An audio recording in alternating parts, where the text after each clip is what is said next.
Good morning, BenBinFro. And our passage this morning comes from Psalm 35, which is from the NIV version of the Bible. Contend, Lord, with those who contend with me. Fight against those who fight against me. Take up shield and armour. Arise and come to my aid. Brandish spear and javelin against those who pursue me. Say to me, I am your salvation. May those who seek my life be disgraced and put to shame. May those who plot my ruin be turned back in dismay. May they be like chaff before the wind, with the angel of the Lord driving them away. May their path be dark and slippery, with the angel of the Lord pursuing them. Since they hid their net for me without cause, and without cause dug a pit for me. May ruin overtake them by surprise. May the nets they hid entangle them. May they fall into the pit to their ruin. Then my soul will rejoice in the Lord and delight in his salvation. My whole being would exclaim, Who is like you, Lord? You rescue the poor from those too strong for them, the poor and needy from those who rob them. Ruthless witnesses come forward. They question me on things I know nothing about. They repay me evil for good and leave me like one bereaved. Yet when they were ill, I put on sackcloth and humbled myself with fasting. When my prayers returned to me unanswered, I went about mourning, as though for my friend or brother. I bowed my head in grief, as though weeping for my mother. But when I stumbled, they gathered in glee. Assailants gathered against me without my knowledge. They slandered me without ceasing. Like the ungodly, they maliciously mocked. They gnashed their teeth at me. How long, Lord, will you look on? Rescue me from their ravages, my precious life from these lions. I will give you thanks in the great assembly. Among the throngs I will praise you. Do not let those gloat over me, who are my enemies without cause. Do not let those who hate me without reason maliciously wink the eye. They do not speak peaceably, but devise false accusations against those who live quietly in the land. They sneer at me and say, Aha, aha, with our own eyes we have seen it. Lord, you have seen this.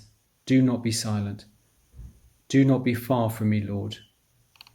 Awake and rise to my defense. Contend for me, my God and Lord. Vindicate me in your righteousness, Lord my God.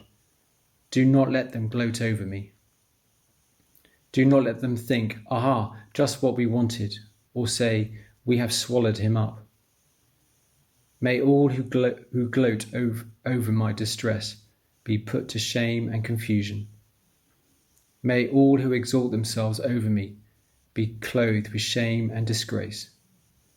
May those who delight in my vindication shout for joy and gladness. May they always say, The Lord be exalted, who delights in the well-being of his servant. My tongue will proclaim your righteousness, your praises all day long.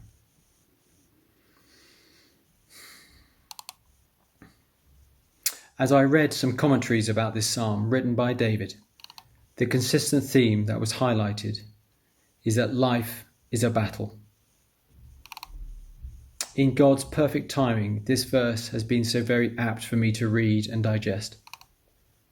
As these past couple of weeks have been weeks when there has been much I have been questioning. As I shared with some of the men in my home group last week, a guy I knew who from the outside had life very together, with his wife, 3 children, and faith in God, committed suicide. Questions, questions, questions. Life is a battle. And in this psalm, we read David echoing those questions of God. In this thought for the day, we do not have time to explore in detail the cries from David, whose soul feels empty. But perhaps just identify areas where we might be prompted to go further.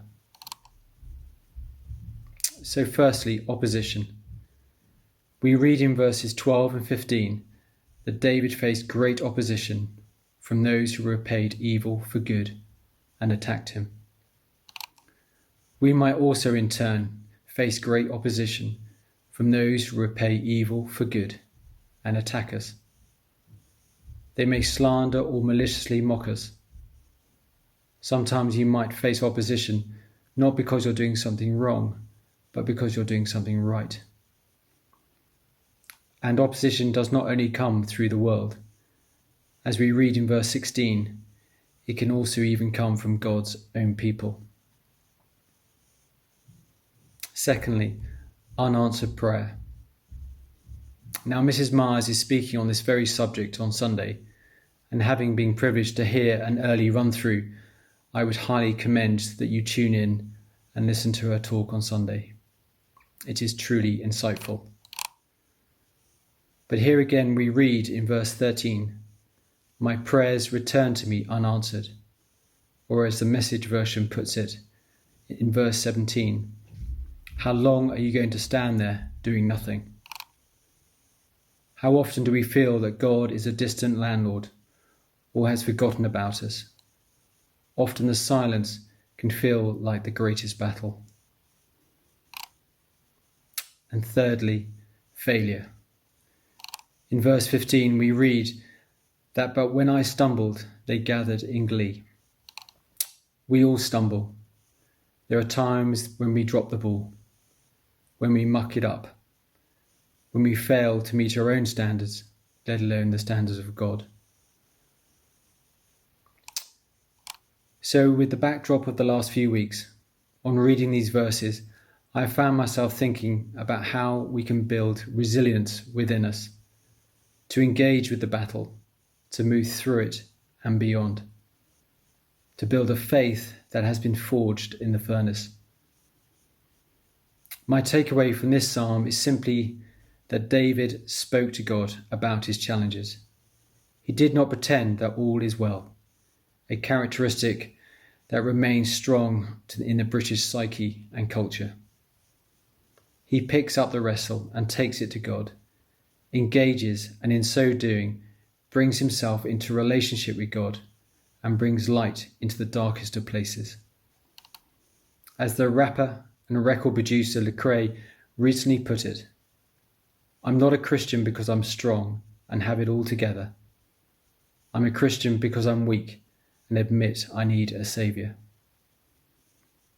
So to close, might our challenge today be to take that question afresh and give it to God, and in so doing, break any pattern of isolation and disconnect. Have a great day.